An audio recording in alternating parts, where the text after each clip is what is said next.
2024 లేదా 25లో డిగ్రీ లేదా బీటెక్ చదివారా? సాఫ్ట్‌వేర్ జాబ్ కోసం ఎదురు చూస్తున్నారా? అయితే కోడ్‌జ్ఞాన్ 100 డేస్ కోర్సులో చేరండి. జాబ్ సాధించండి.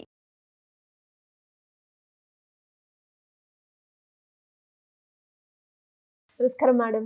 నమస్తే అమ్మా. ఈరోజు మనీ మంత్ర 749 ఎపిసోడ్లో ఎస్పెషల్గా చాలామంది అంటే అఫర్మేషన్ చాంట్ చేసేటప్పుడైనా లేదు అంటే రిటర్న్గా స్క్రిప్టింగ్ లాగా గ్రాటిట్యూడ్ తెలుపుతూ లేదంటే వాళ్ళు ఏదైతే ఆశిస్తూ ఉంటారో దానికి సంబంధించి అఫర్మేషన్స్ రాసే ప్రాసెస్లో క్లారిటీ లేకుండా ఏదైతే కావాలో అది కాకుండా ఇంకొక రకంగా రాస్తారు వాళ్ళ భాషకి అనుగుణంగా. అలా కూడా చాలామంది నేను రాస్తున్నా కూడా నాకు రావట్లేదు అని అనుకుంటారు. ఎక్కడ ల్యాక్ అవుతుంది అంటారు మేడం?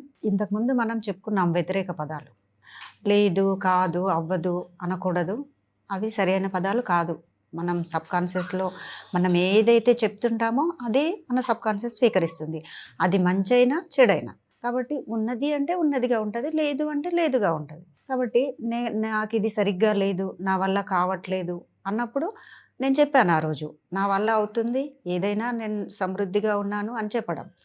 అయితే ఇది చెప్పడంలో భాగంగానే చాలామంది పూర్తి నమ్మకంగా ఎట్లా మాట్లాడుతున్నారు అనేది నాకు అర్థమైంది ఏమంటే, నేను సరిగ్గానే చెప్తున్నాను అన్నట్టు ఇంకా విశ్వానికి దగ్గరగా ప్రేమగా ఆప్యాయంగా, నాకైతే ఇది తెలీదు, నాకు ఈ అవసరం ఉంది, నాకైతే ఇది తెలీదు, నేను నీకు పూర్తిగా అప్పచెప్పేస్తున్నాను, నాకైతే ఇది తెలీదు, నా వల్ల కావట్లేదు అని దాన్ని నేను సరిగ్గా చెప్తున్నాను అంటూ చెప్తున్నారు. కానీ అలాంటి పదాలను కూడా సరిగ్గా చెప్పాల్సిన అవసరం ఉంది. తెలీదు, నా వల్ల కాదు, నా వల్ల కావట్లేదు కాబట్టి నీకు చెప్తున్నాను, నువ్వు చూసుకుంటావనే నమ్మకంతో నేను చెప్తున్నాను, నాకు అర్థం అవ్వడం లేదు, ఏం చేయాలో నాకు అర్థం అవ్వట్లేదు కాబట్టి నేను నీకు చెప్తున్నాను.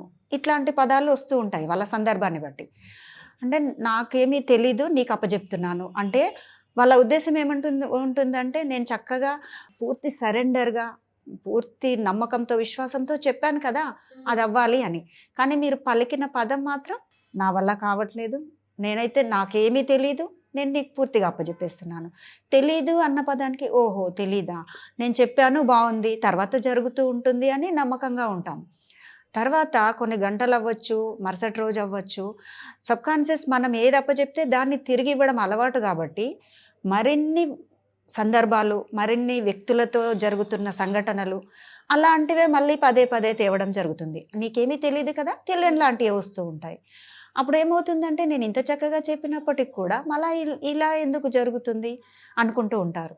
కాబట్టి మీరు మాట్లాడే పదాలను కొంచెం సెట్ చేసుకొని, నాకంతా తెలుసు, ఒకవేళ నాకు ఇది కావాల్సి ఉంది, నాకు ఆ నమ్మకం ఉంది, నువ్వు నాకు చేసి పెడతావని నేను నమ్ముతున్నాను, నా సబ్కాన్షియస్లో నేను చక్కగా ఫీడ్ చేస్తున్నాను, ఇలాంటి మాటలు ఒక పొందిగ్గా రాసుకొని మాట్లాడినట్లయితే అప్పుడు మీరు అనుకున్నది జరుగుతుంది.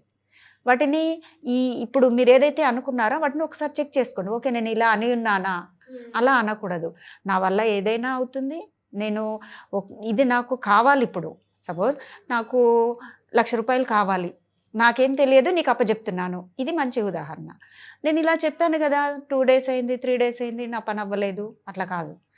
నాకు ఇంత డబ్బు అవసరం ఉంది, నాకు నా సబ్కాన్షియస్ మీద నాకు నమ్మకం ఉంది, ఎలాగైనా అది వస్తుంది, నేను పూర్తిగా దాన్ని నమ్ముతున్నాను. ఒకటేమంటే మనకు కావలసిన ప్రతిదీ ఉంది, అన్నీ ఉన్నాయి విశ్వంలో, మనం కోరుకునే పద్ధతే సరిగ్గా ఉండాలి అంతే. అది డబ్బు కోసం కావచ్చు, గోల్డ్ కోసం కావచ్చు, మీ కోరికలు ఇల్లు, బంగళా, కారు ఏదైనా కావచ్చు, ప్రతిదీ ఉంది. ఇక్కడ మనకేమైపోయిందంటే మనం కోరుకుంటేనే వస్తుంది అని. అందులో భాగంగానే సరే మనం కోరుకునే పద్ధతి ఇలా ఉండాలని మాట్లాడుకున్నాం. అయితే ఆ ఉన్నది అన్నదాన్ని దృష్టిలో పెట్టుకొని కనుక కోరుకోవాలి, ఉంది అని చెప్తూ. ఇందాక ఏదైతే నాకు ఇల్లు లేదు కాబట్టి నేను కోరుకుంటున్నాను, నాకు కారు లేదు అంటే లేమిని సృష్టించకూడదు. లేమిని సృష్టించకుండా ఆల్రెడీ అది ఉన్నదాన్నే నేను పొందుతున్నాను అనే విధంగా చెప్పుకోవాలి. ఆ మాటల్ని అఫర్మేషన్ రాసుకుంటున్నప్పుడు నేను ఇదన్నీ కలిగి ఉన్నాను, నేను ఇంత బంగారాన్ని కలిగి ఉన్నాను, నాకు కావలసిన చైన్ కలిగి ఉన్నాను, ఈ ఇల్లును కలిగి ఉన్నాను, ఈ కారును కలిగి ఉన్నాను అని చెప్పే పదాల్లో ఉన్నది అని చెప్తూ అది నాకు తెచ్చి పెడుతుంది అన్న నమ్మకంతో చెప్తూ ఉండాలి. అట్లా చెప్పినప్పుడు మనకు కావాల్సింది జరుగుతుంది. ఇది ఎలా ఉంటుందంటే, ఒక హోటల్కి వెళ్ళేసి ఫుడ్ ఆర్డర్ కోసం వెయిటర్ని పిలిచేసి, ఆకలిగా ఉంది, ఏదో ఒకటి తీసుకొచ్చేసేయి అన్నట్టుగా ఉంటుంది. అట్లా చెప్పినప్పుడు ఏదో ఒకటి అని అంటే క్లారిటీ లేదు కదా. అట్లా నేను చెప్పేశాను, అది చెప్పేశాను, అది వచ్చేస్తుంది అని అనుకోవడం అన్నమాట. క్లారిటీగా చెప్పాలి, ఉంది అని చెప్పాలి. మీరు మంచి మెనూ కార్డ్ తీసుకొని మీకు నచ్చిన దేన్నైతే ఉందో దాన్ని సెలెక్ట్ చేసుకొని, నాకు ఇది కావాలి, కొంచెం ఈ ఈ రకంగా ఉండాలి అని క్లియర్‌గా చెప్పినప్పుడు అది మన క్లారిటీ చెప్పినట్లు ఉంటుంది. అంతేగాని ఏదో ఒకటి అనంటే అట్లా మనం తినలేము గదా.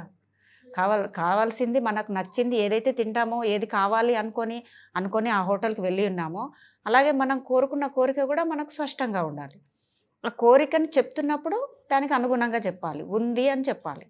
రాసుకునే పదాలని నేను మొత్తం మీద చెప్పొచ్చేదేందంటే, నేను నీకు పూర్తిగా అప్పజెప్పేస్తున్నాను, నాకు తెలీదు, నా వల్ల అవ్వదు అనేటి ఇలా గాకుండా, నాకు తెలుసు నువ్విస్తున్నావని తెలుసు. నాకు ఆ నమ్మకం ఉంది. నేను అంత నమ్మకంతో కోరుకుంటున్నాను. ఏదైనా నేను సాధించగలను. నా సబ్‌కాన్షియస్ నాకేదైనా తెచ్చిపెడుతుంది. నేను కోరుకున్న ప్రతీదీ విశ్వంలో ఉందని నేను పూర్తిగా నమ్ముతున్నాను. ఇప్పటివరకు నేను ఏదైతే పొంది ఉన్నానో ఆ ప్రతిదానికి నేను కృతజ్ఞత కలిగి ఉన్నాను. అంటే పొంది ఉన్న వాటికి కృతజ్ఞతలు చెప్తూ కోరుకుంటున్నప్పుడు కూడా మన పనులు జరుగుతూ ఉంటాయి. కాబట్టి ఏదైతే నేను ఇదివరకు పొంది ఉన్నానో ప్రతిదానికి నేను కృతజ్ఞతలు తెలియజేసుకుంటూ, నాకు కావాల్సిన వాటిని ఉన్నవి అని నేను పూర్తి నమ్మకంతో కోరుకుంటున్నాను. ఇలా గనుక రాసుకొని, చెప్పుకొని అఫర్మేషన్ చేసుకున్నట్లయితే ఆ పదాలనేటివి సెట్ చేసుకొని రాసుకున్నట్లయితే చక్కగా అనుకున్న పనులు జరుగుతూ ఉంటాయి. అంటే ఎలా మేడం, ఇంకా దీనికి సంబంధించి కావచ్చు, ఎవరైనా కూడా మీరు కండక్ట్ చేసే క్లాసెస్‌కి అటెండ్ అవ్వాలి, ఎన్రోల్ చేసుకోవాలి అంటే ఏ విధంగా ఉంటుందంటారు? ఎలా అప్రోచ్ అవ్వాలి? ఫిబ్రవరి 8వ తారీఖున క్లాస్ ఉంటుంది. మీకేవైనా డౌట్స్ ఉన్నా, మీరు ఎన్రోల్ చేసుకోవాలని అనుకున్నా కింద స్క్రోల్ అవుతున్న నెంబర్స్‌కి కాల్ చేసి కనుక్కుంటే వివరాలన్నీ మా టీం వాళ్ళు చెప్తారు. Thank you madam. Thank you so much.